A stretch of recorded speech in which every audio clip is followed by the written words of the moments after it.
భగవద్గీత 1వ అధ్యాయంలోని 1వ శ్లోకంలో ధృతరాష్ట్రుడు సంజయుడిని అడుగుతాడు.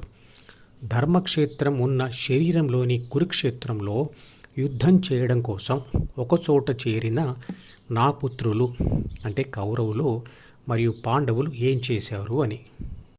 ఈ శ్లోకం యొక్క అర్థాన్ని భౌతిక దృక్పథంతో కాకుండా ఆధ్యాత్మిక దృక్పథంతో అంటే ధ్యాన దృక్పథంతో అర్థం చేసుకోవాలి. ధ్యాన కోరిక కలిగిన వ్యక్తి అంటే చిత్రంలో చూపించిన ఏబీసీ జీ ద్వారా ధ్యానంలో తన ధ్యాసను హెచ్ అంటే హృదయం మీద స్థిరంగా నిలపడానికి ప్రయత్నం చేసినప్పుడు మొదటి దశలో చాలాసార్లు ఓడిపోతుంది. అంటే ఏబీసీ ధ్యాస అంటే ఫోకస్ అలవాటుగా ద్వితీయ మనసు యొక్క డీలోని ఇతర ప్రాపంచిక సమాచారం మరియు కోరికల మీదకు మళ్ళుతుంది. అవి అన్నీ ధ్యాన కోరికకు వ్యతిరేకం. ధ్యాన కోరికను పట్టుకున్న ఏబీసీ ఇతర ప్రాపంచిక సమాచారం మరియు కోరికలను తిరస్కరించడానికి వాటితో చేసేదే యుద్ధం. ఏబీసీ వాటిని తిరస్కరించి అంటే తన ధ్యాసను వాటి నుండి విడిపించుకొని మళ్ళీ జీ ద్వారా హృదయం మీద పెట్టడానికి ప్రయత్నం చేస్తాడు. ఇలా డీలోని ధ్యాన కోరిక మరియు ఇతర కోరికల మధ్య జరిగే యుద్ధం గురించి ఒక శిష్యుడు గురువును అడిగే ప్రశ్న ఇది అని మనం అర్థం చేసుకోవాలి.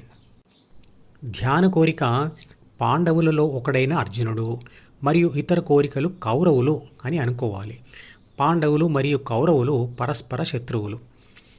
ధర్మక్షేత్రం అంటే హృదయం, కురుక్షేత్రం అంటే ఘర్షణ జరిగే ద్వితీయ మనసు. ధృతరాష్ట్రుడి సంతానం కౌరవులు, పాండురాజు పుత్రులు పాండవులు. ఈ రెండిటి మధ్య యుద్ధం జరుగుతుంది అని అంటాడు కృష్ణుడు. నిజానికి రెండు పరస్పర వ్యతిరేక కోరికల మధ్య యుద్ధం జరగదు. వాటిని పట్టుకున్న ప్రాపంచిక ఆత్మనే పరస్పర వ్యతిరేక అభిప్రాయాల వల్ల ఘర్షణకు లోనవుతుంది. అదే యుద్ధం. శరీర రక్షణ, పోషణ, పునరుత్పత్తి పనుల కోసం ప్రాపంచిక నేను డీలోని కోరికలతో కలిసి శరీరంతో పనులు చేస్తుంది మరియు ఆ పనుల అనుభవాలు పొందుతూ ద్వితీయ మనసును ఏర్పాటు చేసుకుంటుంది. శిశువు ఈ ప్రపంచంలో బ్రతకడానికి ఇవన్నీ అవసరం. అలా ఏర్పడిన డీను చదవడం ప్రాపంచిక ఆత్మకు అలవాటుగా లేదా వ్యసనంగా మారిపోతుంది. అలా అది మనసుకు బలంగా అతుక్కొని ప్రాపంచిక అనుభవాలు పొందుతూ ఉండడమే అజ్ఞానం. ఈ అలవాటును తుంచేసి హృదయానికి అతుక్కొని ఉంటే కలిగేది జ్ఞానం అంటుంది భగవద్గీత. అందుకోసం చేసేదే ధ్యానం. ప్రాపంచిక ఆత్మ గెలవాలని కోరికతో కలిసి చేసే ప్రయత్నంలో గెలుపు అనుభవం పొందితే అది ఆత్మకు చెడు అంటాడు కృష్ణుడు. ఆ చెడు అనుభవం పేరు ధృతరాష్ట్రుడు. అలాంటి గెలుపు అనుభవాలే ఆత్మను ద్వితీయ మనస్సుకు అతుక్కొని పోయేలా చేస్తాయి. అదే అజ్ఞానం. ప్రాపంచిక ఆత్మ గెలవాలని కోరికతో కలిసి చేసే ప్రయత్నంలో ఓటమి అనుభవం ఎదురైతే ఆ ఓటమి అనుభవం పేరు పాండురాజు.